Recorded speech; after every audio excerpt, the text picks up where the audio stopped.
Hello everybody and welcome back to the channel. Today we have a tournament report for Burn City Brawl 2025 with Qapu Khalqi.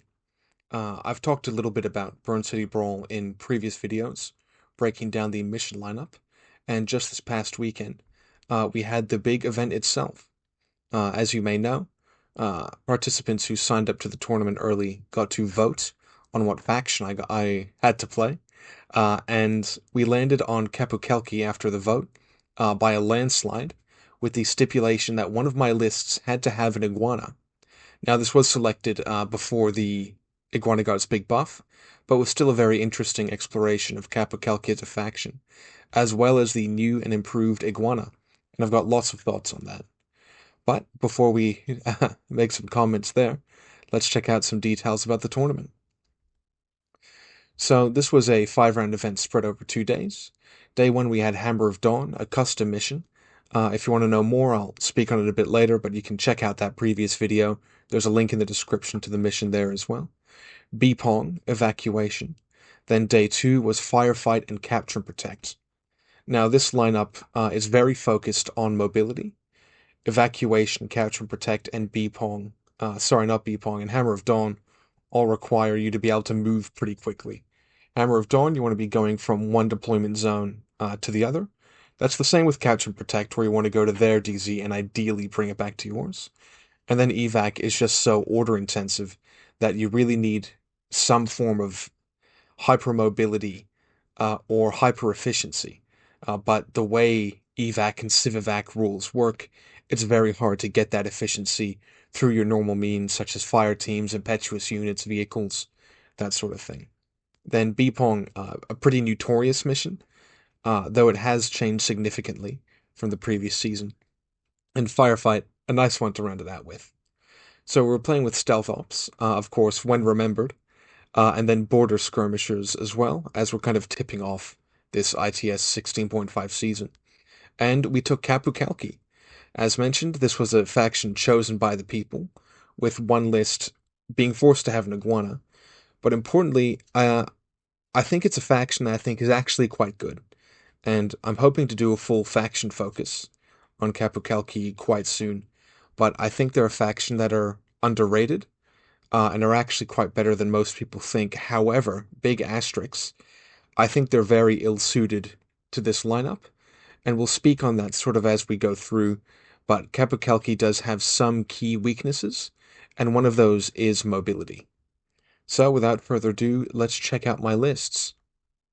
So list 1 was for Hammer of Dawn, Evac, and Capture and Protect, and this was really all about maneuverability and trying to bring that mobility to the table. Starting off, we have 2 Yan-Yans, one in each group. These guys are just pretty necessary to the game plan of Qapu Khalqi, where in Qapu Khalqi you can actually capitalize quite heavily on vision control. So they're there for the smoke grenades, but also being there just as cheap, I guess, quote-unquote, close assault. You do only have a chain rifle, heavy pistol, and pretty middling CC, but as far as Qapu Khalqi is going to go, in terms of fast warband type units, the Yan-Yan is the best you're going to get. Next up, we have a pure duo of Jambazon. Now, Jambazons, they're MSV2 medium infantry, and a very efficient unit that you can chuck together. Now, that AP sniper rifle, it's there really to serve as a long-range ARO piece. It is only BS12, but in the right matchups where you are putting the Jambazon up, it can be quite effective, as we'll sort of see later in the tournament report. I've got more thoughts on sort of, are you putting up MSV2 AROs these days? Yes, no, how's that sort of shaking out? I've got some thoughts on that for another time. But really, the Jambazon duo provides a very low buy-in way to get a pretty decent ARO piece in the sniper, and then also the heavy machine gun just being a fairly reliable main gun behind that smoke.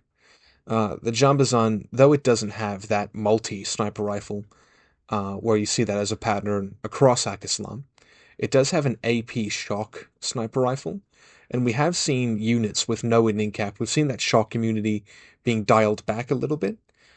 Units, very common units like Lian Kai, or Fiddler not being shock immune means that that shock actually ends up coming up more than you might initially think. But it is limited by always just putting one save down, which, isn't nearly as effective as that DA ammo. Now, Layla Sharif there as well, and she can and will happily join that Jambazon duo to make it a Haris team, but otherwise she can just, float wherever she wants, wherever she needs to. And she's very important both as the list's only killer hacker, but also having combat instinct to bypass stealth, which is extraordinarily important, especially considering the stealth ops rule. So Layla pretty instrumental there. And she's also happy to pick up a burst to shoot with that shock marksman if she really needs to, but that only really came up once or twice. Then we've got one of the two major crutches in the list in terms of units who could actually do the mission, which is Samsa. So Samsa BS-13 Mimneg 3 with that plasma rifle. He's super jumping 8 inches, and a little 2 inches of second movement after that. But where this list doesn't necessarily have efficiency in specialist bonuses, and even if you're looking at things like Capture and Protect and BPON, those missions don't have a specialist bonus, but having that very efficient movement really makes up for that, starting in infiltration as well. And the decoy can be nice just to try and, throw your opponent off if you can put those decoys onto separate buildings. That's a really good way to obfuscate which Sam is the real man. Next up, we've got Fiddler, who's essentially filling the same role as Samsa in just being a very fast specialist. Now, I do think, there are some quite good accolades for her jackbots, especially in a mission like Capture and Protect and Beepong, where she can happily just stick a jackbot on the objectives and be capturing those that way. But here I really, really needed her to be that mobile objective pusher. So again, like Samsa, having that 8-inch jump, really important, and her having a 4-inch move after that was just fantastic. And she really single-handedly did quite a lot for me in all 3 of these missions that I took her in. Then we've got 2 Thunderbolt TR bots, and this is a really nice thing to have in Qapu Khalqi, having those 2 TR bots, especially in a faction like Haqqislam, where you don't have those, really good hard ARO pieces. And Qapu Khalqi is a very interesting faction, in that it also doesn't have that camo game, or that sort of hidden deployment game that some of the other Haqqislam factions have, while at the same time not necessarily having the very powerful ARO pieces like in Rama. So the Thunderbolt TR bots sit in a really nice spot, and having 2 of them is a really fantastic asset. Now, we're not taking a dedicated engineer in the list, but usually what we'd be doing is we'd be putting down those 2 Thunderbolt TR bots, going, okay, which one of these is more likely to die? And then just chuck Fiddler somewhere near there to give it a kiss or a gizmo kit on her way out towards doing an objective. Then lastly, we had the Al Hawa Forward Observer. Now, he's in the list mostly for evac, just to put, civilians and HVTs in the wood chipper. But he'd prove to be very useful in Hammer of Dawn as well, and Capture and Protect. He's a nice little piece, and at 19 points, he's very, very cheap for what he can bring to the table. So that's Group 1, and Group 1 is really the people doing the work, in a sense. It is a little bit, I don't want to say hamstrung, but it does have pressure having our 3 ARO pieces there. If those units all get taken out, then suddenly Group 1 doesn't have a huge amount of orders to operate with. But hopefully by that point in the game, we've been able to develop Samsa and or Fiddler a little bit to get things done. Now, Group 2, we've got a Haris team of an Azrael, a Hafsa Lieutenant, and Laxmi. I went through a number of iterations of this list, and originally that Azrael was a Janissary. And I think Janissaries are really, really good. I love Janissaries, they're fantastic. But the Azrael was just a really nice piece that I could also stick out on ARO, and was also a really nice piece to get a decisive gunfight with. where, the Janissary is quite good at landing those hits, especially with that BS attack neg 3, but sometimes that just regular old HMG isn't going to cut it, and I was finding myself really needing that very heavy damage and that very big threat as well that would make people scared to put units up, and that was the Azrael. I did consider the Feuerbach, and I think if I had the points, I'd go for the Feuerbach. But the AP HMG, it's very reliable in putting 5 dice down. And I was largely quite happy with how the Azrael performed, but BS13 with no mods did prove to be a substantive setback. Next up, we had our Hafsa Lieutenant. This guy, just sort of the go-to lieutenant if you don't want to pay for a Ghulam and a decoy and kind of, work around with those stranger fire teams in Qapu Khalqi. And the Hafsa being there with all those keywords, really big help as well. We've got Laxmi in the team. Her mine-laid cyber mine proved to be really, really important in Hammer of Dawn, evac, and Capture and Protect, where it could pretty effectively cover objectives that are, just over your deployment zone line. Having white noise right there to slap on the Azrael was really, really nice. And of course, the threat of those pictures, very important. Now, with the Hafsa, my usual plan would be to hollow mask it as a Mobile Brigada Tinbot -6. I'd position that Mobile Brigada essentially in front of Laxmi to sort of say to my opponent, look, if you want to land a picture and kill Laxmi, you're not going to be able to single Laxmi out and just scalpel her that way. You're going to have to go through them both. And, lucky me, no pictures got tossed in this Link team's way. And talking to some of my opponents after the game, the reason was because of that quote-unquote Mobile Brigada. Then we just round out the list with a Fanus, just Flashbot. Really nice repeater projection, especially where we do have that Combat Instinct Hacker in Layla. A second Yan Yan, as mentioned earlier. And then the secret sauce, which is the Bashi Bazook with BS Attack AP. Now, this thing's got 2 very good pieces of tech. The first one being the Hollow Projector. Makes it really good at clearing out minefields and also getting a surprise attack. The T2 Boarding Shotgun really, really earned its stripes. We'll get to, what it was able to do a bit later in the report.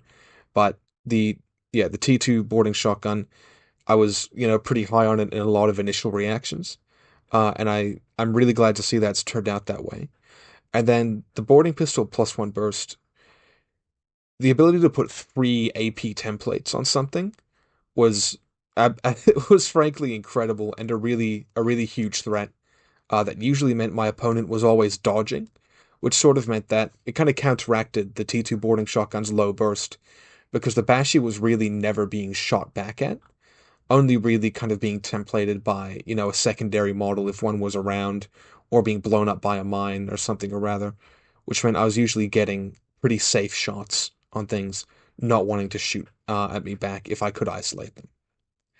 So this list's primary game plan is to put down heads using aggressive vision control. You've got the smoke down for the Jambazan HMG or sniper, depending on range band. You've got a very strong defensive setup with 2 Thunderbolt remotes and that Jambazan AP sniper. Means that if your opponent, isn't bringing that full suite of vision control, they're going to struggle to be able to move efficiently behind that.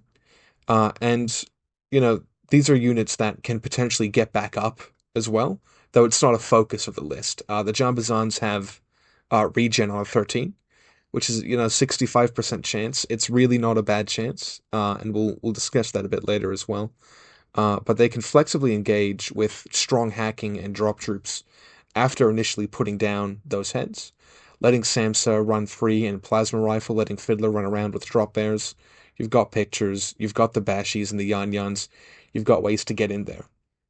Now, the real drawbacks with this list is you're crutching Fiddler and Samsa really hard. If both of those guys go down, your ability to score points is drastically reduced.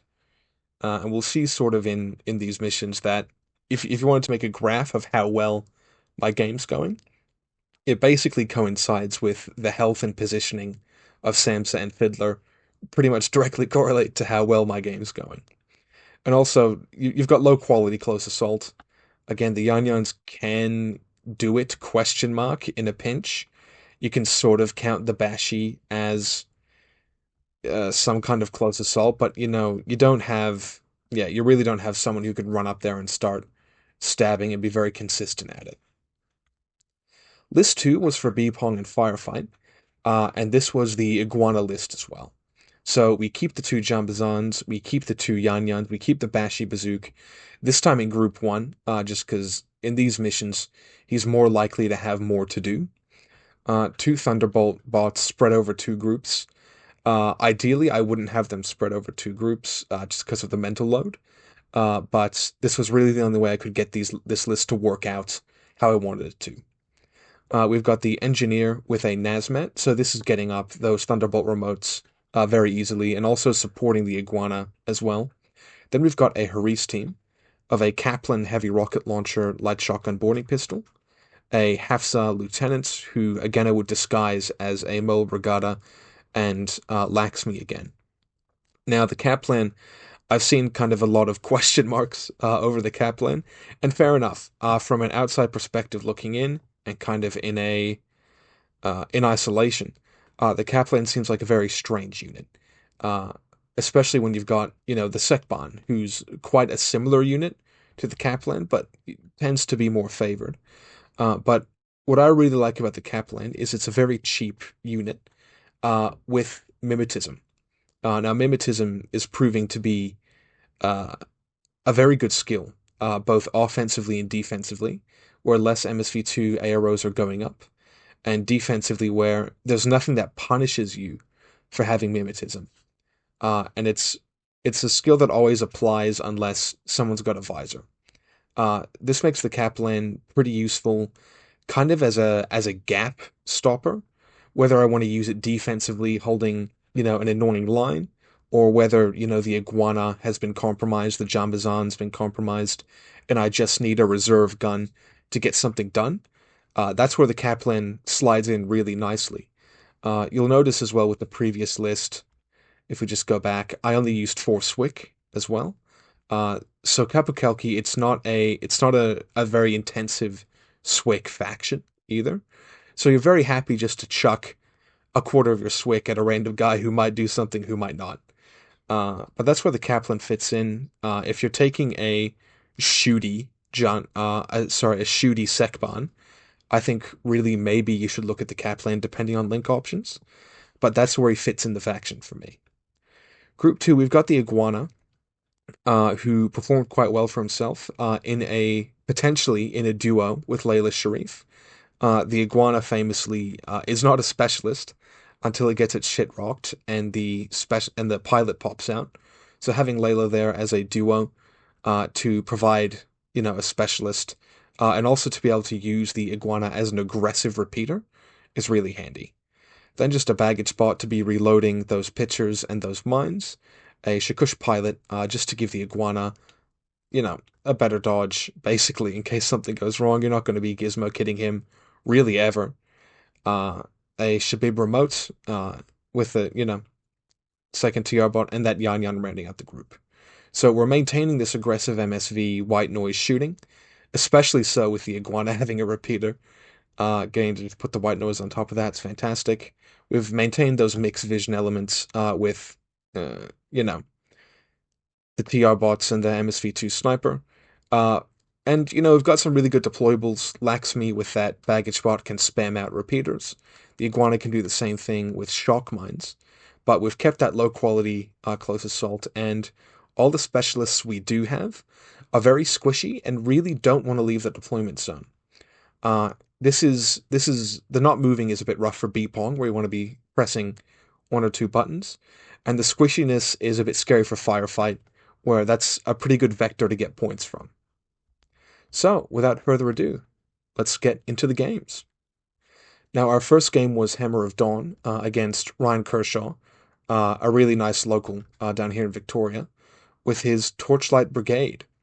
So, taking a look at his list, he's got Hippolyta in a pure duo with a Kludger. He's got a Vidok MSV1 in a Haris team with a Wave Rider Killer Hacker. Actually, sorry, I think when he played it, he had the Wave Rider Regular Hacker and the Hellblazer in the link with that Vidocq, and then ran a pure duo of a Hellblazer and the Killer Hacker Wave Rider. Then we've got a Missile Bot chilling out in Group 1 there as well, a Warcore with 360 Visor. Then Group 2, we've got that Prime Lieutenant, and your Lieutenant's very important in Hammer of Dawn, as it's one of the main, it can get points for you in Hammer of Dawn, and gets specialist bonuses as well. We've got the double Moonrakers, the classics, as you would, the Ment, the Flashbot, and then the Tinker as well. So let's have a bit of a look here. So this is my deployment on this table. I was able to win the dice roll, and looking at this table here, I saw that one side was very clearly superior to the other. So a brief rundown on Hammer of Dawn. You want to get a specialist or lieutenant to one of these 3 consoles. You want to pick up a supply box, and then deliver it to the opponent's deployment zone. You can only grab 1 supply box per turn, but can plant as many as you want per turn. Now, looking at this table, you've got these 3 very tall buildings, and you can see my photo struggled to capture the battlefield because of how tall these are. You'll get kind of a yan for reference later, but these are very, very high buildings. Now, looking at sort of where the deployment lines were, these 2 alleys just here were very hard for my opponent to defend, just because they didn't really have a great way to get good, safe, good AROs looking down there without attracting a bit of trouble. So I won the I won the roll, and I said, you deploy first on this side, and Ryan happily took first turn. So we can see his Hellblazer and Wave Rider duo over here. And there's my little QAZ creature. His was hiding behind this building, covering this button here. You can see his Ment chilling up on top of this building. Had, I believe, a Flash Pulse down here. His Kludger and Hippolyta were chilling out behind here. He deployed his Prime as his reserve, sort of just in the open behind this building, but nothing was ever going to get a line on it, so that's very cool. You can't really see it, but on this building here, he had his Vidocq with a nice line kind of looking down this alleyway, along with the regular hacker and a Hellblazer as well. He had a Warcore, again, a little bit obscured by the building, looking down this way. You can see one little Moonraker, and it has a mine behind here, peeking out there. Then another Moonraker was looking out here, with its mine out this way as well. So, of course, I deployed first. So we have Fiddler over here. And the plan with her was just to move very quickly, grab a box, and go. And she was sort of important, because I didn't really feel confident that any of my other units could effectively get Ryan's QAZ creature, just because, they're just stalking at CC. So we've got Fiddler looking down that way. You can see we've got one Thunderbolt TR bot with a line out here, and another Thunderbolt TR bot with a line kind of down this alley. But importantly, the way these kind of buildings were kind of cut, I was able to avoid any lines. Me and the Vidocq couldn't see each other, which was very important. Now, I did misdeploy this Thunderbolt TR bot, as this thing here is an S2 height. So, while if he stands up with his Wave Rider now, we'll see a bit later, Ryan's able to creep around, and I really should have put it over here instead. So the lesson from this is, don't just assume you can see. When you're putting down a main ARO piece, always make sure you bend down and actually have a look, because that cost me. Then we've got a Jambazon Sniper up here, kind of looking down in this direction. So if any of these guys stands up, he'll immediately get a line. His better half is over here on this building, where he can either climb up and do some work later, or jump down. We can see the Azrael over here, sort of looking down this way as a secondary arrow once someone tries to reach this console. We've got the Mobile Regatta chilling out over there, and then Laxmi's hiding somewhere back here, and you can see Layla chilling there. And then Samsa is prone kind of on this big scaffolding thing up here, and a flashball spot's nowhere to be seen. So Ryan deploys the half of his list first, puts all the fellas down. I opt to spend a command token to reserve an additional model, and that was Fiddler and Samsa. So I deploy, I put down my reserves, he puts down his prime, and the game starts. Now, first thing Ryan does is he takes a look at my side of the table, and from his perspective, he said he kind of looked around and thought this was a pretty tough nut to crack in terms of all the ARO going on. So he decided to give up on the turn one beacon placing and try to deal kind of develop and deal some damage. So what he does is he's able to move out his duo here quite easily because I had misdeployed my Thunderbolt TR. So the Hellblazer stands up and moves. The poor Wave Rider just has to crawl for the first one and then moves. And then they can freely move up. And there's an alcove you can't really see here on this building in here until the Hellblazer is able to move up to here, fights my QAZ creature and kills it handily. Then the Wave Rider sends a pitcher down in this direction towards Fiddler. Ryan's then able to spotlight and send a missile to Fiddler. Fiddler unfortunately has a bit of a tough time and gets blown up. And this was a really great move from Ryan and a really great bit of not necessarily threat assessment, but I guess tool assessment, assessing what I had that was going to be able to achieve the mission, and scalping that out very early.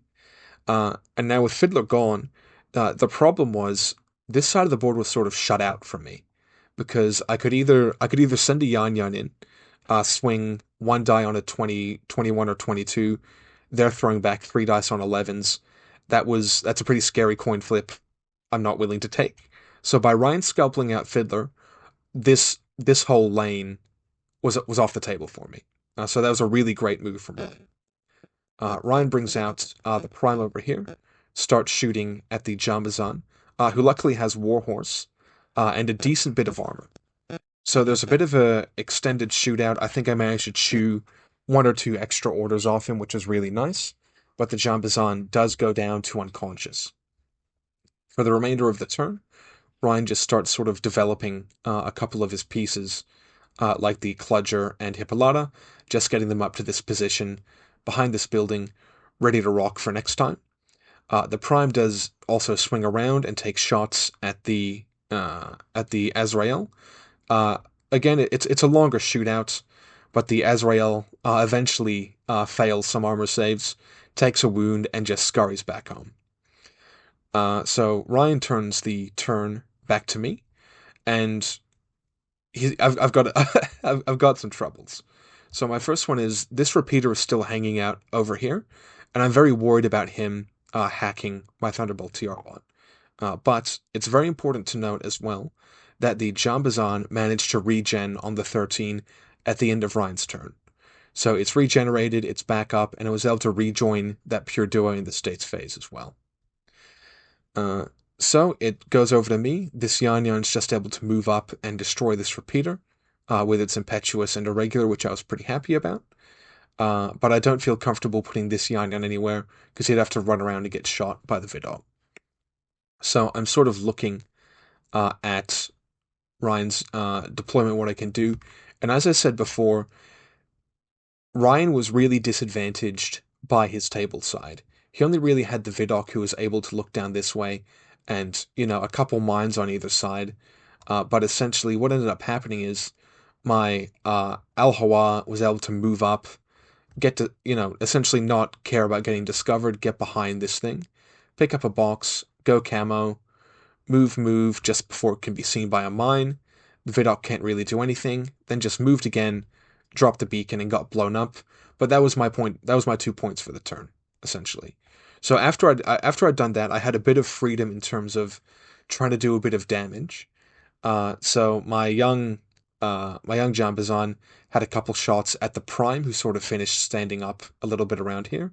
The Prime was just able to dodge out of the way, kind of tanked one of the shots, and scurried back to safety. The Azrael kind of moved out from his hidey hole and came around. We got some white noise down between the Vidocq and the Azrael, and kind of had a round of shooting. Vidocq did quite well and sort of just ducked back, and was able to avoid any further issues.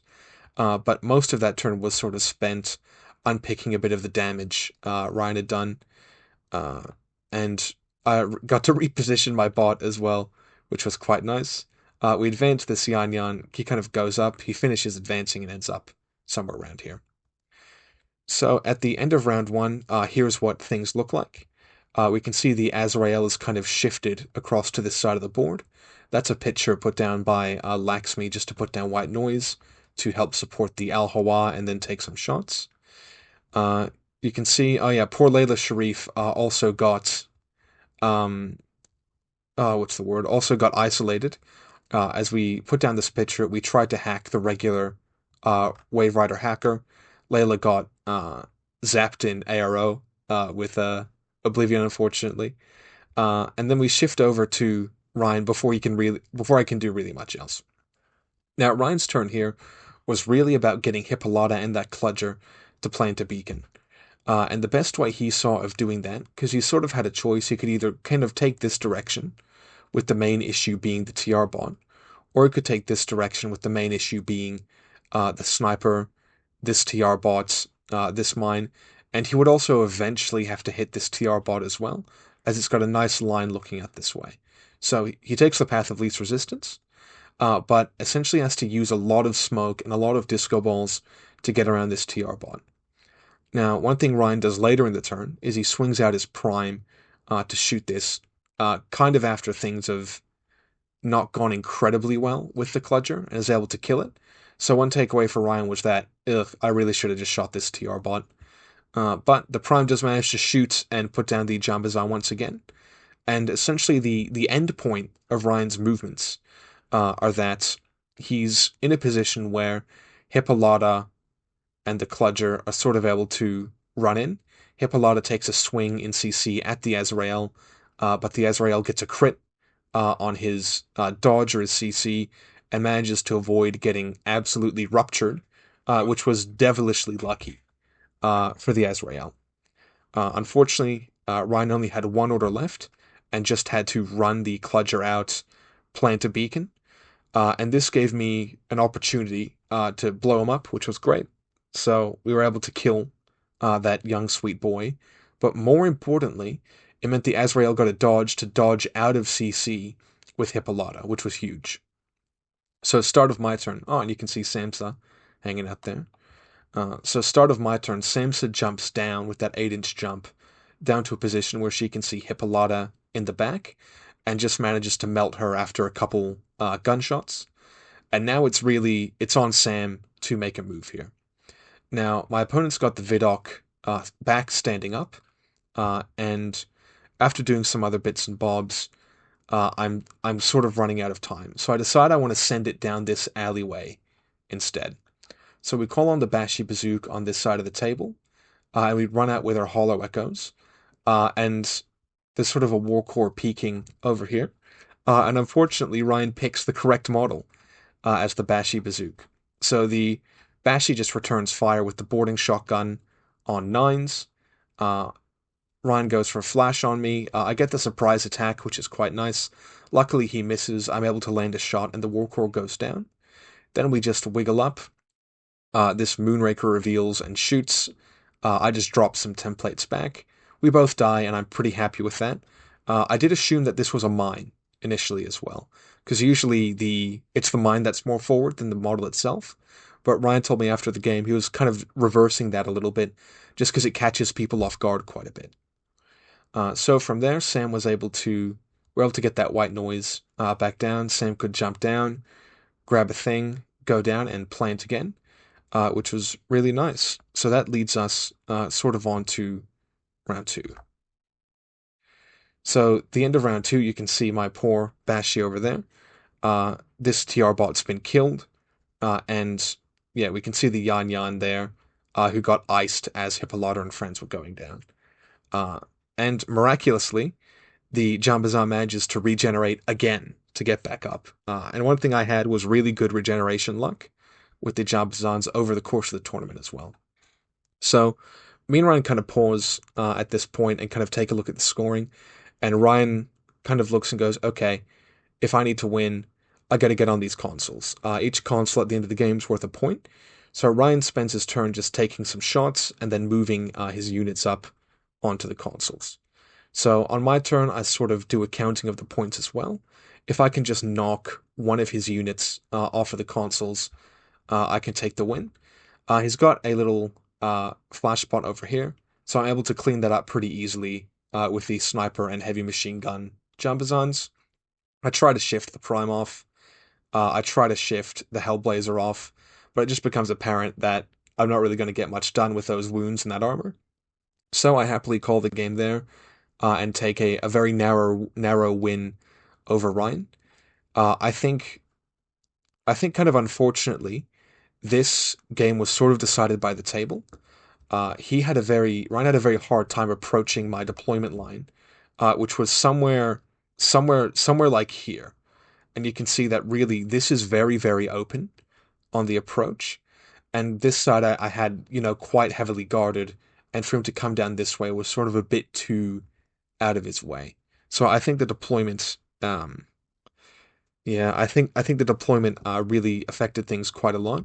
One thing Ryan said as well was that the deception with the mobile regatta really affected his decision making early game as to whether or not to start picturing me.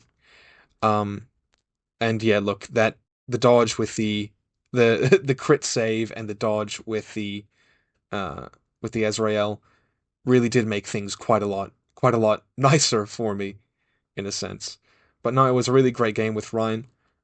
Really enjoyed it, but yeah, I think the table was maybe the most decisive factor. So round two, we had Bpong against the beautiful and hunky Josh from Loss of Lieutenant, who I got him to send me his list, and he seemed to really do his list based on matchup. Um, me and Josh are, fairly regular opponents. He knew kind of the flavor of list I was going to be taking to BCB. So when we got paired up against each other, he took his anti-MSV list because he knows how much my Jambazon sniper is my baby. So group one, we have Achilles, Lieutenant, very aggressive. I know we sort of weren't sure how Achilles was going to shake out in N5. Kind of the early reaction to him was maybe a bit shit, but has really proved to be quite the hunk in the gunfighting and close combat game. Two Icadrons, really nice defensive pieces with baggage as well. A Dartok, two Imitrons, a Caliban chain of command to back up Achilles, and a Caliban forward observer. A Dadarazi in each group, providing that really nice smoke and close assault. Then Group Two's got the hyper rapid magnetic cannon overdrawn, the base operator engineer in a duo with the overdrawn, which was a really, really nice piece to have running around, especially with that heavy shotgun. Two R drones and a warcord to round out that group. It's a pretty brutal list with Achilles and the overdrawn as main guns.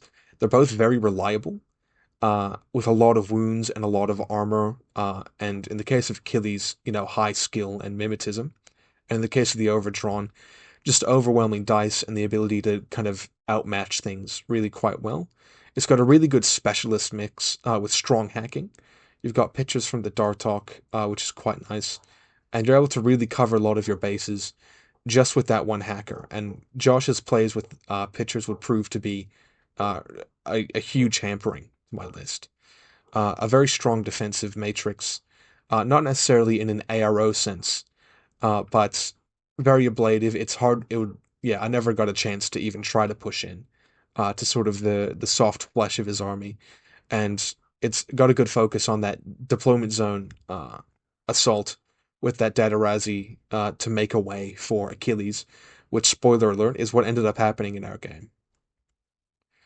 So here's the table. Unfortunately, we don't have a sort of play-by-play for the rest of the game, but Josh won the lieutenant role, and he opted to take first turn. Now, this was an interesting choice from Josh, as Bpong very heavily favors that second turn. So I go, yep, that's quite alright with me. We can see the two consoles over here, and then the beacon was just hidden back behind here. So Josh sets up first. He puts Achilles over in this direction. Camo marker on this roof. Camo marker hiding, I think, somewhere around here. Some of his Icadrons and other bits and bobs, and then the Dartok chilling over here as well. So when I see this deployment, and he hadn't yet put down the Overdrawn as well, that was his reserve. I was just really scared about Achilles. So I end up putting a Thunderbolt TR bot down here. I put another TR bot over here as well, which in retrospect I should have really positioned a bit more aggressively over here, as it was blocked off by this. There's a fine line between trying to make a limited sightline and a sightline that really works for you. And unfortunately, that second TR bot, kind of like in my first game, just wasn't doing the role I needed it to do. But that was another deployment mistake by me. We had the Iguana back behind here, with Layla and a Palbot, our engineer, chilling out here.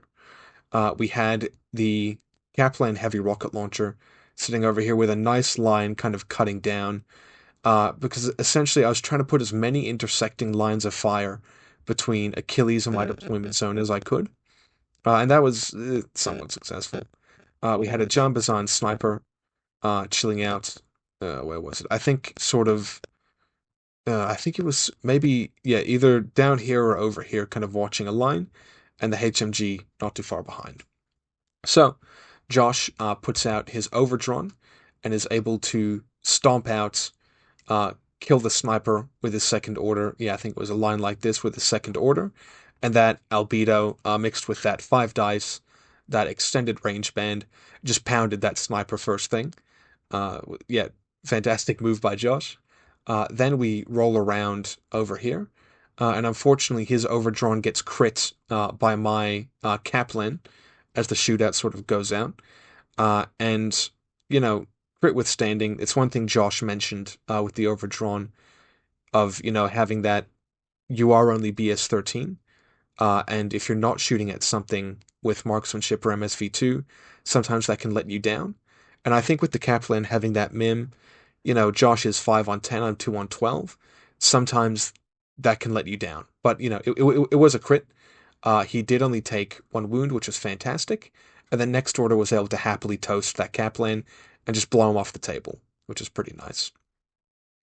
Now, with Achilles, Josh kind of looked at this forward path and went, I don't really think. Yeah, he was smart to essentially avoid all the crossing lines I'd created, and starts creeping around the back here instead to go down this way, and goes this way with a Daidarazi as well. There's sort of mines and repeaters and bits and bobs.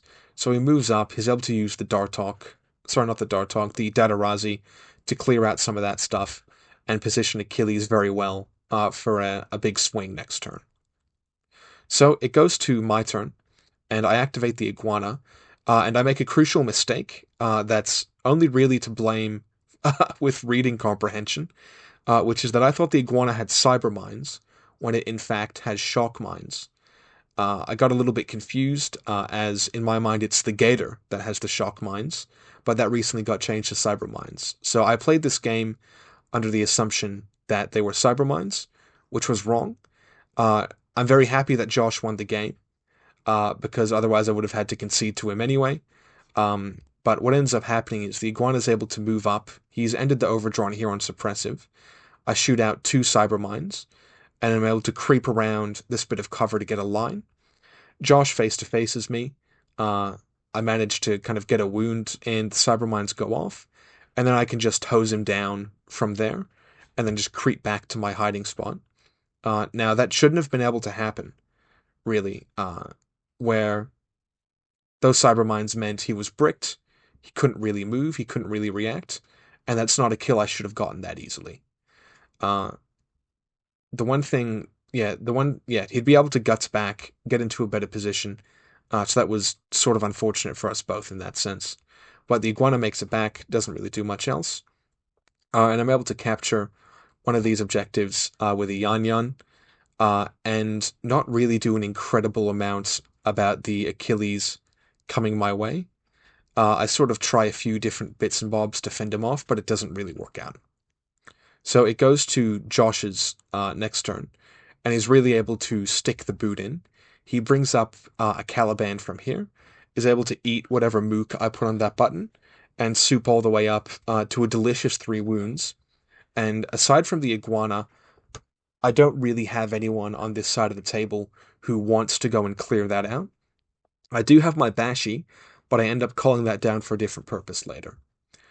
Josh's turn with Achilles really ends up sort of bringing it up this way and starting to really hammer into my DZ. He's able to kill a few models over this way, but is never able to make that big push to really end the game there. So he turns the turn back to me with having the objective here captured, and at that point had also managed to get a unit on the beacon here as well. It starts putting real points pressure on me. Now, here's where I think my really big mistake of the game happened, which is where Achilles was sort of at my front doorstep. And what I should have done, and what Josh even told me to do, was to brick him and move on with my life. Achilles had picked up a wound earlier, just from a TR bot crit, and I thought, well, only 2 wounds left. I think we can just kill him, and that'll put him in a bad position. What I should have done is just bricked him and moved on. I had a hacker right here. I had Laxmi right here. He was right there. I sort of moved up. Well, before I did that, I called in the Bashi.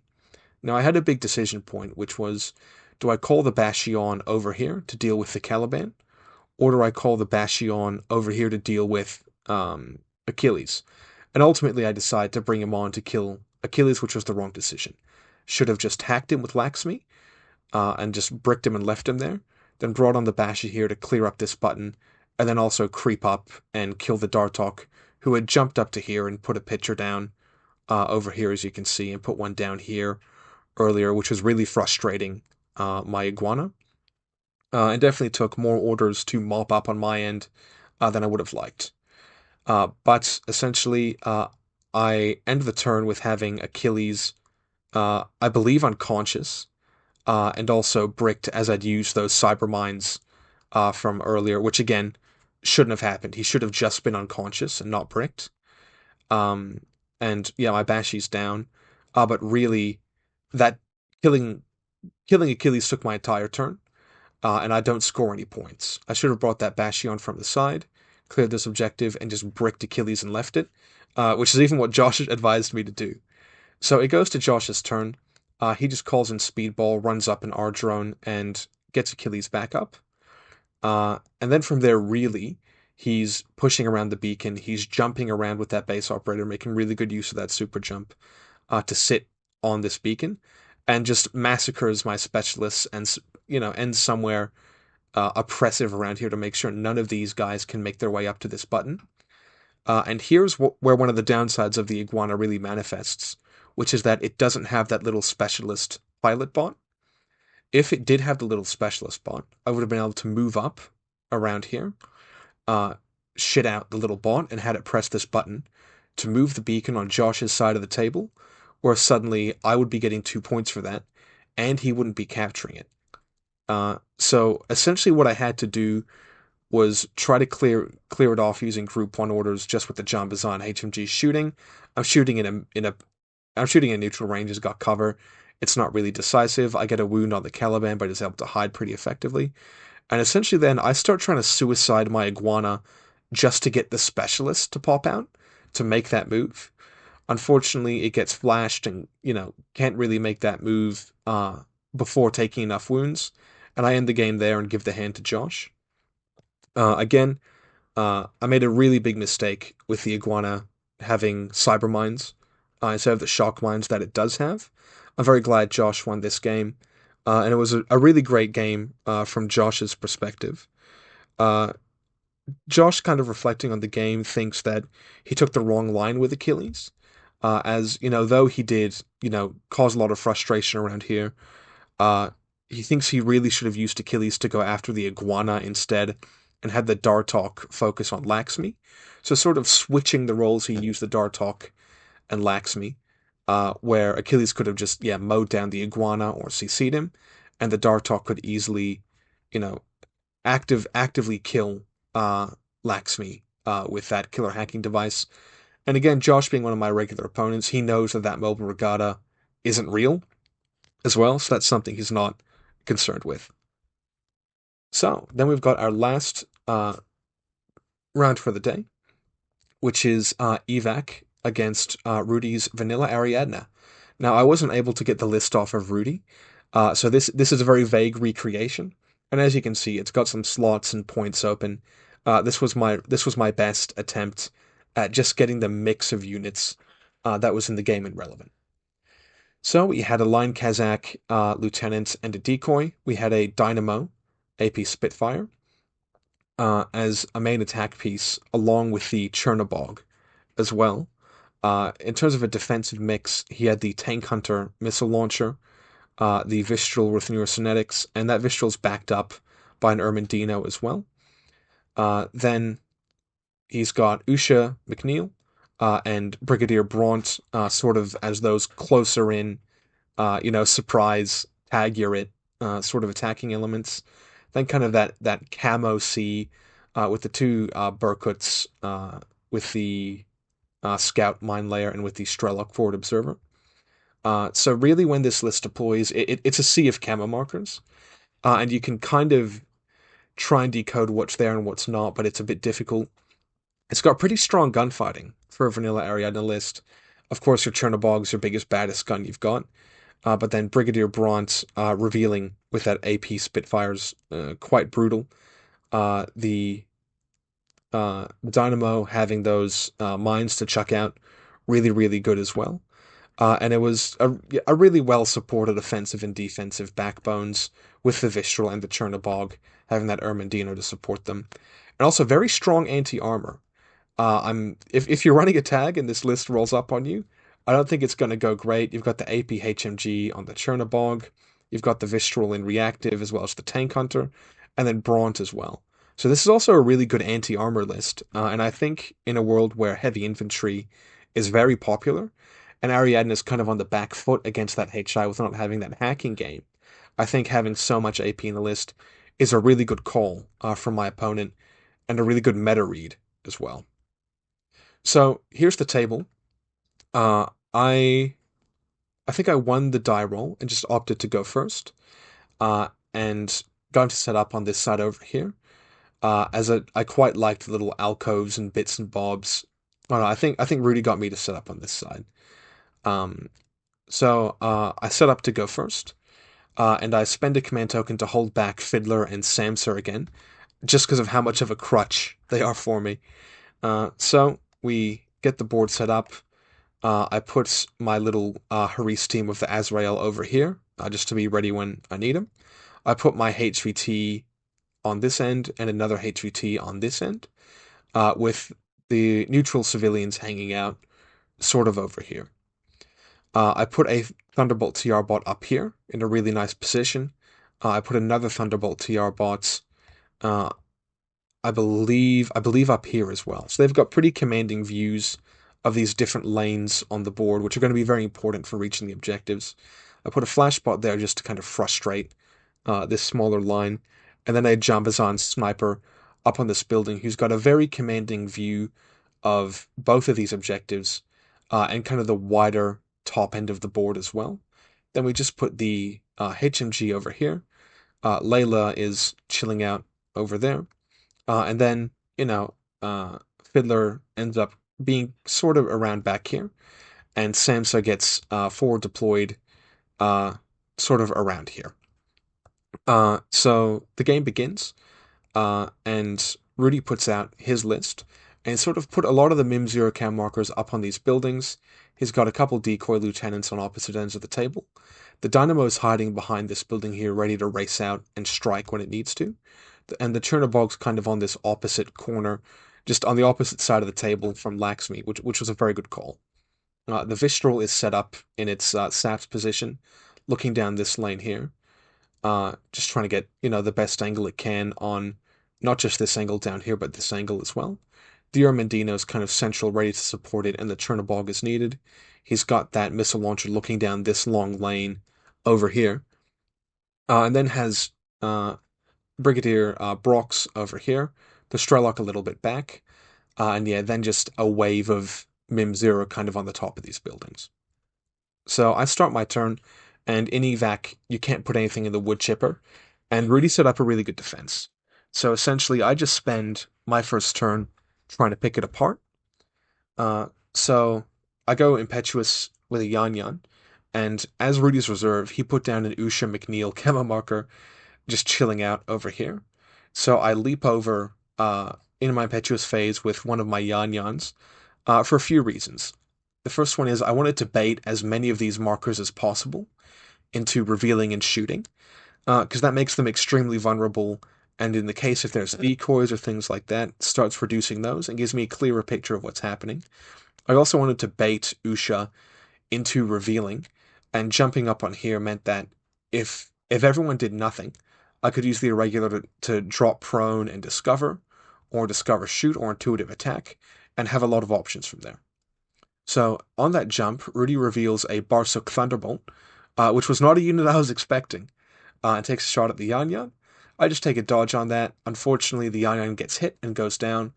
And very importantly for Rudi, he's managed to do that with minimal revealing of himself and his assets. Sansa is able to super jump up, just moves to here, and is able to discover shoots and gets a really nice angle on Usha here. Sansa then just stays prone, creeps around, shoots into the scout mine layer, who's deployed up here and has his EM mine down there. And my sniper's able to get just a long range shot down and kill that Barsuk. Past that, the Azrael and friends start to maneuver in this direction. As kind of looking from here, I've sort of figured that most of the game is going to end up happening around here, for a couple of reasons. Our good Rudi has deployed his HVT kind of in this nook here, and has the neutral civilian out here, and sort of done the same thing on this end. So we've both kind of shared a strategy there. I've pulled two classifieds, and both of them want me to get essentially lacks me to hack people. So I need to hack his HVT, I need to hack somebody else. And I essentially, with the Chernobog here, I want to make sure and try to defend that. And now with me doing quite a bit of damage with Samsa, and kind of developing Fiddler a little bit, I really only have those group 2 orders left.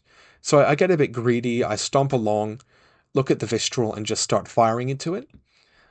It takes a few orders to get it done, but eventually I'm able to burn the Vistral completely to the ground and get rid of some of my opponent's, really impactful ARO game. And then Laxmi is just able to land a repeater over here just to disincentivize the Chernobog from being able to move sort of in this area, and importantly blocks down this lane and also this lane from the Chernobog being able to move an incredible amount. So Rudi has his first turn, and immediately has a bit of trouble with the Chernobog, as when he comes around this corner, the Jambazon sniper has a line, as does the Thunderbolt TR bot as well. So Rudi sort of looks at both of these pieces and goes, and just sort of, after an indecisive gunfight with the TR bot, where we're both on 11s, we're both on 8s or something, no one's really getting anywhere, he just decides to make a mad dash across this line. Both the sniper and the TR bot get shots. He manages to escape without taking any wounds, and then rolls around to get a line on the Azrael.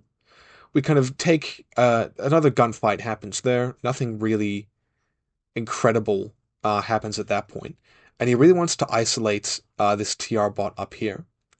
So he moves across this gap in the open. I get a shot on him with the AP HMG with the Azrael, and burst into him with the Thunderbolt TR bot, and he just buries the burst into the TR bot. So he takes the hit from the AP HMG. He only takes 1 wound and doesn't get burnt, which is really great for Rudi, and manages to kill this TR bot. He moves up this motorbike dynamo as well, tries to make a run on Samsa, but unfortunately I just get very, very lucky and pass a dodge against his mines and AP Spitfire, which was very, very lucky on my end.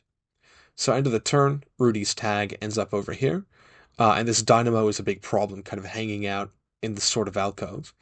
I know if he can activate it next turn, he can finish off Samsa, swing out here, and then just chew up my Link team, which would be a really, really big issue. So my turn. We're going for civilians this turn. A Yan Yan who's parked himself over here manages to get some smoke down, and Fiddler runs up, grabs my civilian, grabs his civilian, then doesn't really have enough orders to make it to the console and plant both, so just retreats back to this position. And this is sort of where having to crutch Fiddler and Samsa so hard kind of rears its head, where I just don't have that efficiency to make that plant on that turn when I need to. Past that, Samsa's able to just finish off the Dynamo over here. That EM mine's still there, and with that Yan Yan being dead, I really don't have a good way to clear that EM mine. So sort of decide just to commit over here instead. And it sort of flips back to Rudi's turn. And he tries very hard to hunt down Fiddler and kind of clear out a few other bits and bobs, but ultimately isn't very successful. My next turn, I'm just able to run with Fiddler, plant them both, run with Lakshmi, do 2 cards by scanning his civilian, and then hacking a corpse, and goes back to Rudi.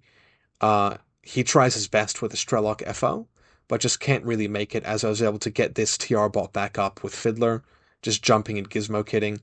My sniper's still up, and he can't really push further past that. We kind of had a chat after the game.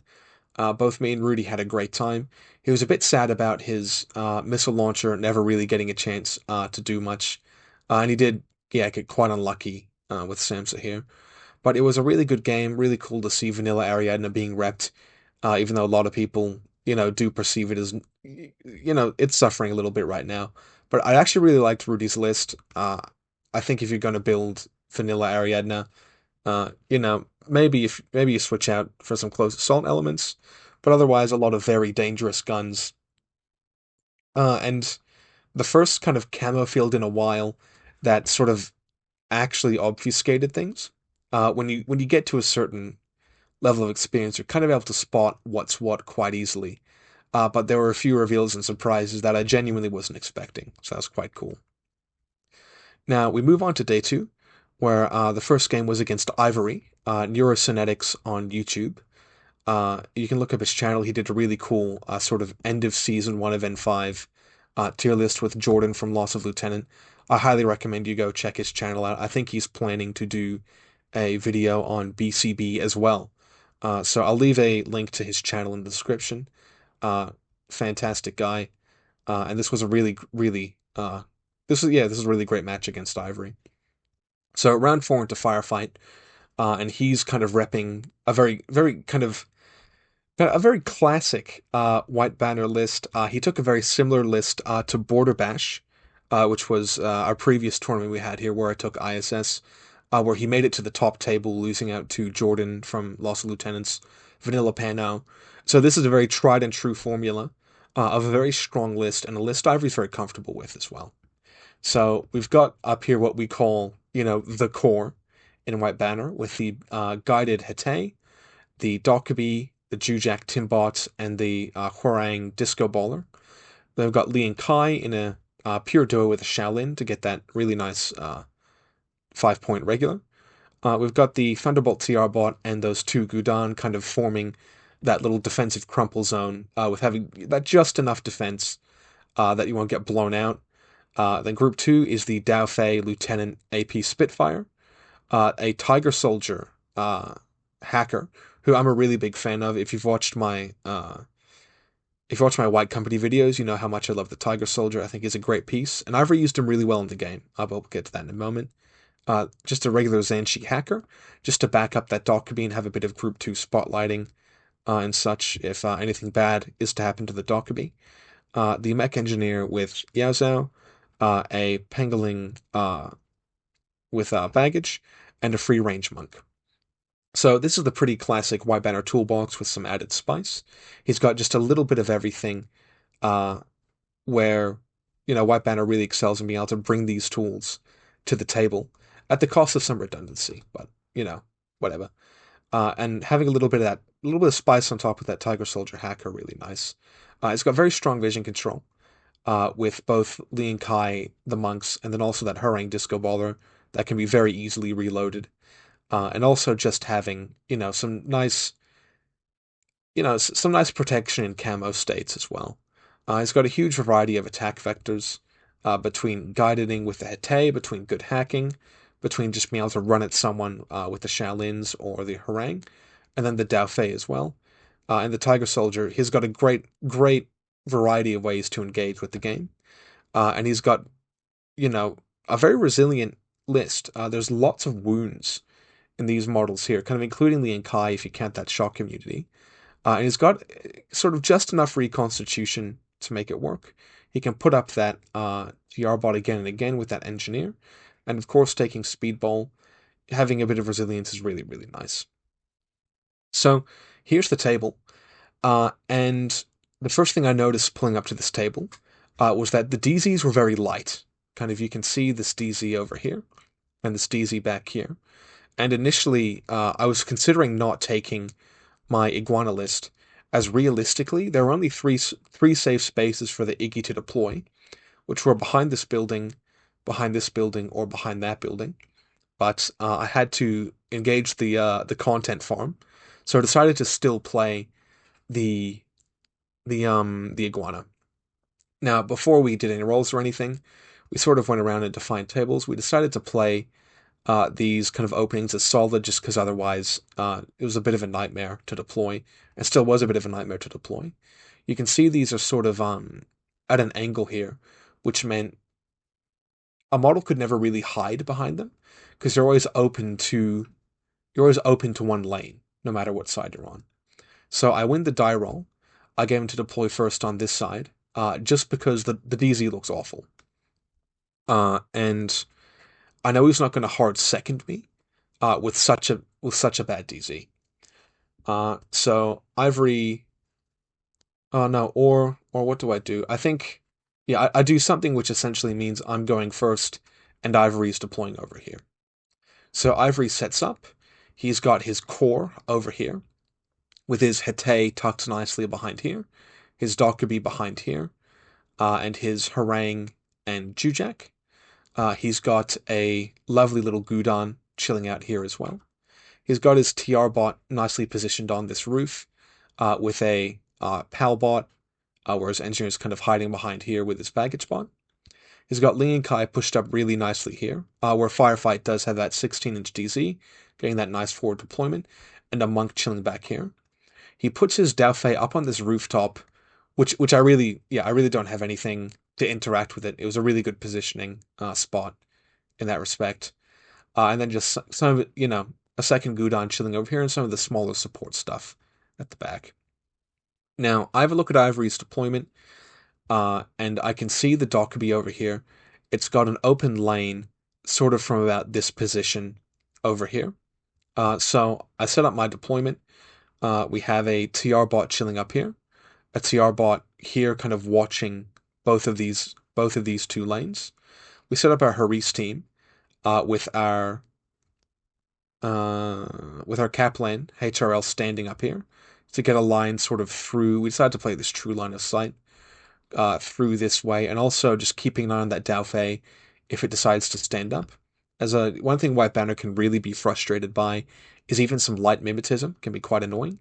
Lacks me positioned forward just to try and get some repeater projection going out, with a lot of options of where to land those repeaters. Then the mobile, quote unquote, mobile Brigada chilling out back here, and next to a baggage bot. We had Layla Sharif back here. I wasn't sure if I was going to deploy the Iguana here or here, so just left her to go either way. We had our engineer, there's kind of a little barrier here tucked behind there, and then some Yan Yans just sort of spotted around in aggressive positions. So I put out my reserve, who's the Iguana, and when I see this line here, I abandon Laxmi, and just with the 16-inch DZ, I set him up behind here.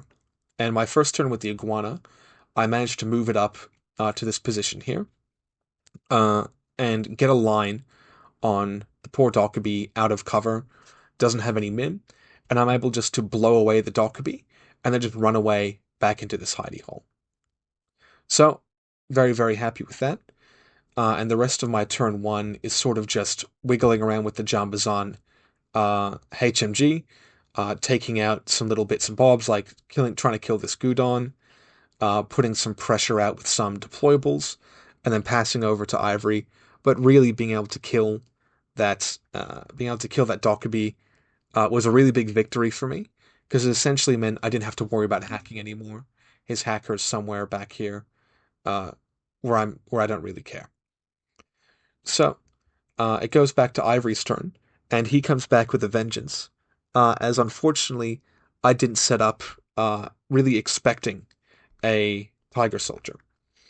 So he told me to kind of turn around when we were doing a thing, and managed to 4D chess me into thinking that he was getting ready for a Hundun. And the reason Ivory kind of left himself a little bit open here was that he was worried about a drop troop from me. So funnily enough, he sort of he overestimated my drop troop, and I underestimated his. And he was able to walk on a Tiger Soldier just in this back corner, uh, which presented a bit of an issue for me. I really misdeployed in this instance. I had a little pal bot looking backwards who was able to declare lookout, and that put a very interesting position to me with my Iguana, as if my opponent came out to a similar spot as my Iguana reached earlier, it could get a line on the Iguana. Now, if I turned to face it and face away from this position, I was in a lot of danger from that. But if I faced the other way, my opponent could come around in this direction and get a shot from it from there just because of how big he is.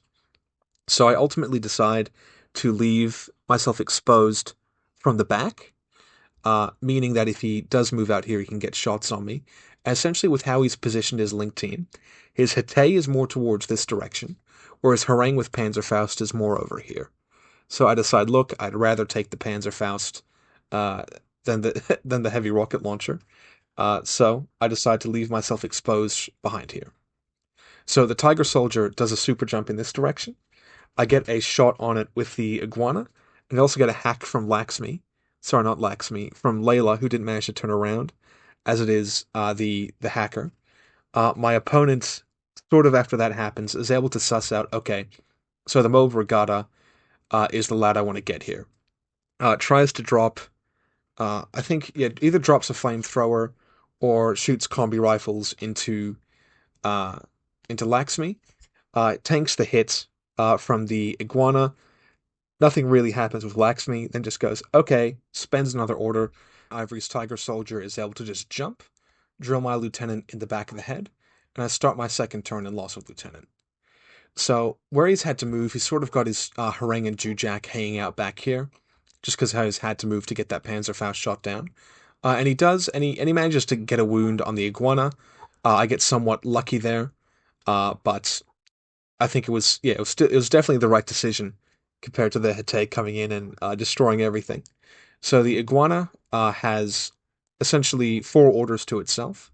I've got 2 command tokens, and I've got 2 command tokens, the TAC aware and his own order, and I spend those orders essentially cleaning up the Harangue and the Jujak. But unfortunately, I leave both of those guys unconscious. I can't finish off the bodies. And kind of come back to my little hidey hole, or there's still a line down there that I can't really avoid. We do a couple other bits and bobs. We reposition some units. The Jambazan HMG, it's got Warhorse, so we're kind of able to provide a floating order. Laxmi tries to get some pictures out down this direction to have Layla kind of give it some heartache with a Carbonite, but that doesn't work, unfortunately. So it goes back over to Ivory in his second turn, and he's able to really go for it. He activates the Dauphin, who's chilling up here, comes around, gets shots down, and manages to kill the heavy rocket launcher lad. Now that he doesn't have a burst bonus, of course, as the Hafs is dead, kind of swings around, tries to take on this TR bot, gets crit, loses a wound, goes to retreat, comes back around, and manages to kill that TR bot, which is really nice. Lian Kai moves up, presses the console, and then kind of parks himself around in this direction.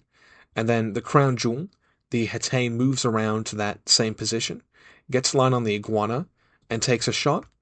My Iguana misses, unfortunately, and Ivory lands 2 crits and a hit. And before we even get to the crit dice, my Iguana melts to the ground. It had taken a wound before, but takes, yeah, we're your 4 wounds with no wounding cap, takes 4 wounds from the melting, and just unfortunately dies. Now, one thing I was looking forward to was that escape system coming into play, where once he was on that smaller base, I'd be a lot more maneuverable and be able to, crawl all the way up here and hide or something ridiculous like that. But unfortunately, that wasn't in the cards as the Iguana burns to the ground.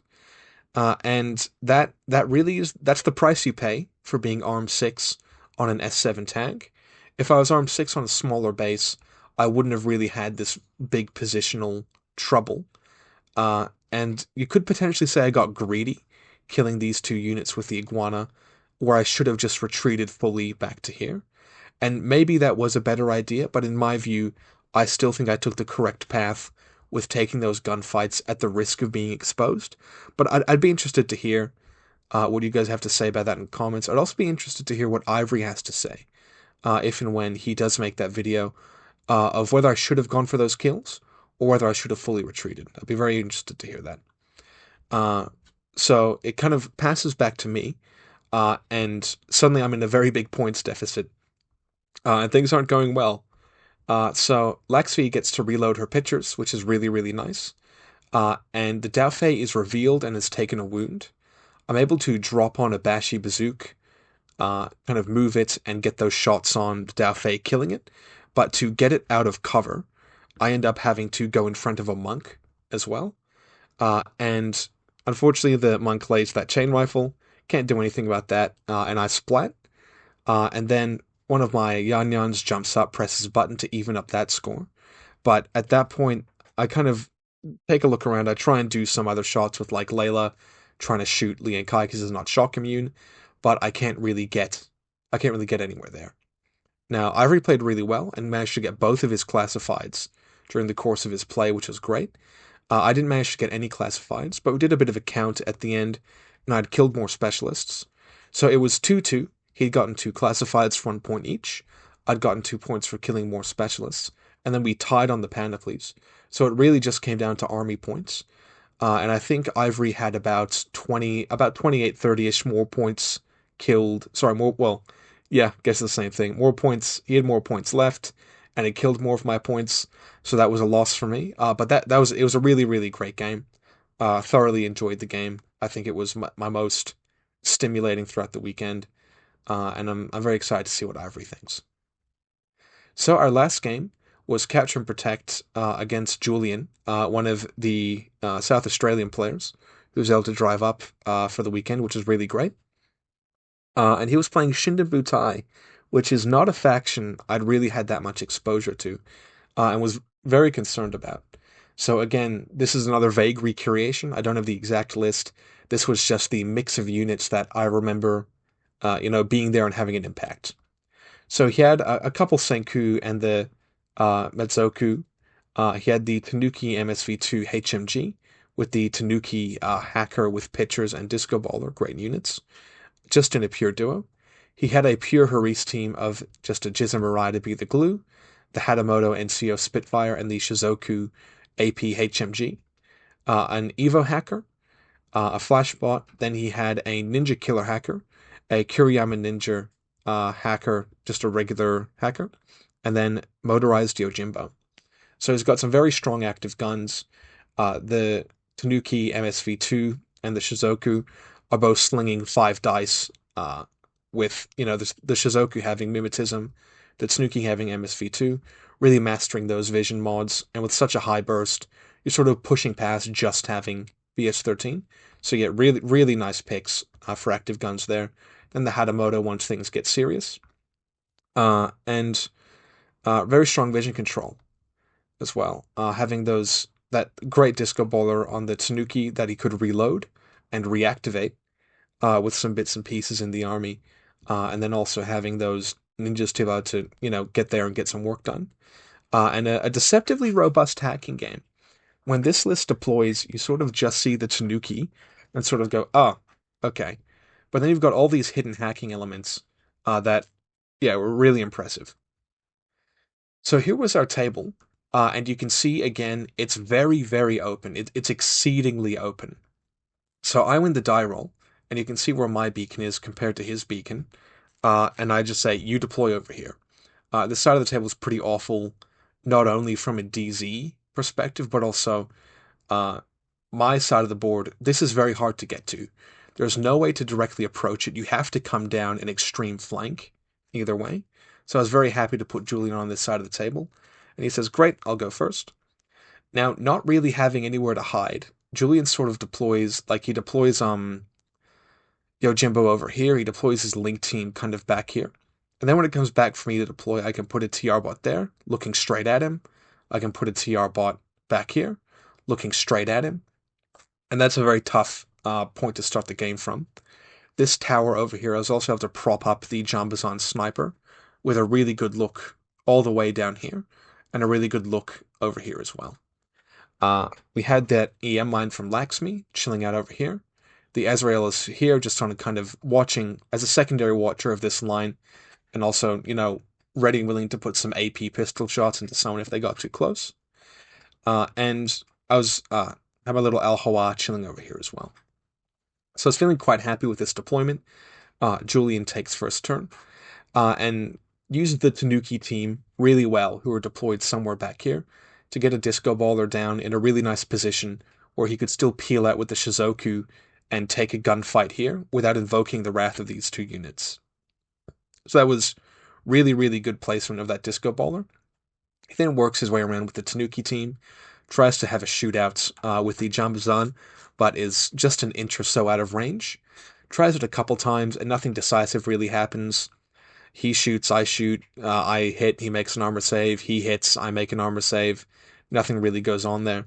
And then the meat of his turn is positioning his Haris team, kind of going around, killing this TR bot, and sort of ending up at this position here, with the Hatamoto shooting up into the Jambazon. And again, that free armor with cover just really carried him through. He was able to make those saves. And I think eventually he goes unconscious, but then the turn gets passed to me. Now, fortunately, the Jambazon got back up with regeneration. Again, like I said, I had a really great regen luck. But then I'm in a bit of a pickle. He's left the Tanuki HMG peeking out over here. He's left the Hatamoto peeking out over here. And it's sort of difficult for me to maneuver with the sniper and the HMG, or that's the case. So what I do is, with the Azrael, I peel around, I go all the way around here, and he's got his Haris team kind of backed up against this wall, and he's got Jizumarai, Shizoku, then the Hatamoto. I'm able to spray down the Jizumarai very handily in a couple of orders, and he burns down. Then I shoot into the Shizoku a few times, and I'm on 10s, I'm in neutral range, and he's got that mimetism. And he's shooting 2 10s back. So there's sort of a protracted gunfight there. And I only managed to get one wound on the Jizumarai, and the Hatamoto picks up a wound from an arrow somewhere along the line as well. And we sort of both have our turns, and my group one, the Jambazon tries to shoot into the Hatamoto. I think that's where he picks up his wound. But really, I don't really get anything done. It goes over to Julian's turn, and really now the only option he has to push in with these two units, who are both HI. I've got the Cybermine sitting over here. I've got Layla Sharif sitting over here as well, with that combat instinct hacking, so he really can't push in. He goes in with a ninja killer hacker to kill Laxmi, who's positioned on this roof, and just zaps her brain, but in the process gets hit by a flash pulse bot that I'd positioned over here to get a line this way. So he gets the kill on Laxmi, but has to stop there, and essentially the Hatamoto tries to shoot into the Jambazon again. I think either puts it down or is indecisive, but then still doesn't feel like that he can push in this direction. The Tanuki team activates, sort of moves across and around to here, chucks out a pitcher to put on Layla, but at that point he's out of orders. So it goes back to me, and my Yanya manages to move forward to finish off his Hatamoto. And also, more importantly, his ninja comes around and then just stabs the Azrael to death. So it's dire straits for me. But what I'm able to do is I move up the Yan Yan, manages to kill the Hatamoto as it's shot back, and then manages to go around and kill the Shizoku as well. So absolute hero Yan Yan there. Or maybe yeah. Either way, we get some kill. We managed to kill both of these models, and then with this picture here, I move up Fiddler, who'd been hanging out somewhere around here. Super jumps up and throws a drop bear to be looking around this corner. Then I activate Laxmi. Uh, what happened? I also managed to kill. I managed to kill the ninja here as well. I think just with the Hafsa or with Laxmi was just able to just get shots into them, and that was all right. Um, so then I activate Laxmi. He's got two regular hackers, but if his Tanuki hacker, and also very early in the game, his Kuriyami ninja just moved in and stabbed Samsa, who he had deployed on this roof. So that was very sad for Samsa.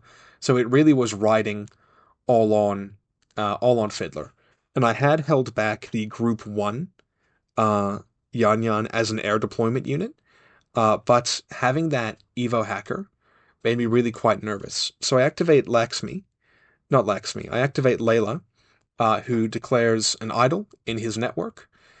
He decides not to react with his Tanuki because he doesn't want to get them blown up, but reacts with the ninja here. I manage to zap it and really get a really good positioning essentially off of Layla's inbuilt firewall, which really mattered and was really important. Kill the Kuriyami ninja, spend another order, kill the Tanuki who reacts this time, and the mine blows them both up, which is really important because that disco baller was really the main way that he was going to be able to, totally block vision to my objective. And then I really wanted to killer hack his Evo hacker as well, but just ran out of orders. So in his turn, he'd positioned Yojimbo over here, and this was his last turn.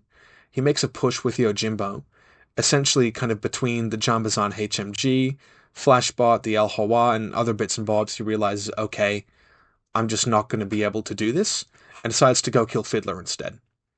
Now this was sort of a way to force a draw. Maybe he should have just committed and gone, okay, I'm just going to sit on this and just try. But he manages to go and kill Fiddler, and then it's really just on me. Now, we had deployed HVTs. Looking back and kind of checking in the missions, it turns out HVTs aren't meant to be deployed in Capture and Protect. So what I did is I just walked on a Yan Yan and just walked it up to capture the HVT who was sitting in this corner. Now, the beacon was very close, but it was covered by a crazy koala. But really what I would have had to have done, as, really we shouldn't have deployed HVTs, is I would have had to go and stand on this thing, which I had the orders to do, but it would have meant I would have had to take a dodge against the crazy koala. Maybe I could have weaved with the Bashi to set it off with that. But either way, the way we were playing, I managed to move up with the Yan Yan and just secure it for a 2-1 victory for me. We both didn't have our beacons captured, so we both got a point from that. But then I just cinched it by capturing that HVT, which, I guess it's one of those situations where, you sort of see you're out and you take it. We'd both sort of bloodied each other very heavily over the game and had pretty reduced order pools just from turn 1. And Julian had done really well to scalpel out all the pieces I needed to do the mission, which was Samsa and Fiddler, which put me in a real spot of bother. So it was a fantastic game with Julian, and a really great way to round out the weekend. So let's talk a bit about Qapu Khalqi's performance. And I will be doing a faction focus on Qapu Khalqi as well, after having this kind of protracted period of playing them and taking them to this tournament. I think Qapu Khalqi really struggled in this lineup due to how mobility focused it was. I'm pretty happy with winning the games that I did, especially in Hammer of Dawn and Evacuation and Capture and Protect, where it's sort of ironic that the games that I lost were in the punchier missions with the Iguana, but I think sort of essentially the way the tournament was structured, I was fighting the tougher opponents in those missions, which is I think what made the difference, not the list themselves, so to speak. Uh, but yeah, this lack of this mobility really made major victories very hard to achieve. In the Infinity scoring system, you get extra tournament points for winning by a certain amount of points or getting a certain amount of points. But all of my games that I won were very low scoring. I think Hammer of Dawn, I had 4 operation points. I think that was the same in evac as well. And then in the final round, I just scored 2 points. So I was playing very, very low scoring games, which meant I wasn't really able to get very far up there in terms of the rankings. And I think this was that lack of efficiency, where I could win a game with the tools that I had, but I couldn't win a game very decisively or in a grand manner, so to speak. Uh, what I really did like about QK though was how they could present a very strong network with minimal investment. If I could just have Layla and Laxmi, just as 2 slots, I've got a killer hacker, I've got a combat instinct hacker who can do something against HI, and I've got a white noise and hacking device plus in there as well. So a really great network with such minimal investment uh, became really, really important in my games, and Laxmi as well as Layla were absolute superstars. And my lists were more resilient than I anticipated. I was able to get those remotes kind of back up a lot more than I thought I would. Having that kind of generally 3+ armor turned out to really matter, especially with that regen, as I mentioned. And then being able to kind of offhand pick up those TR bots meant that my list was actually quite resilient. Now the Iguana, it performed pretty well. It did what I needed it to do. Aside from it failing some armor rolls, I think it performed really well for itself.